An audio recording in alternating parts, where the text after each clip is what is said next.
Hey guys, Candida here, and this is the Bed of Nails Acupressure mat.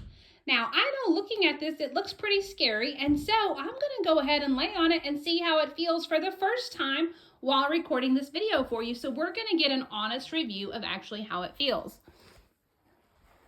Okay, I'm kind of scared. Oh, it's not nearly as pokey as I thought it would be. And so the acupressure mat, it actually feels even as I lay here. I'm not being poked anywhere, surprisingly. And it's just kind of a nice tingly sensation, I guess I would say. And so it doesn't hurt. I'm able to evenly distribute my body weight. And so there's really no poking. It actually feels kind of nice laying here. So as scary as it looks, it actually feels pretty nice to lay on. I could lay here for a while and just relax. So, as scary as it looks, I do think that it would be nice to give it a try. Here, as I got up, it didn't even hurt getting up, putting some more pressure on my bottom as I pushed myself up. So, I hope you found this review helpful.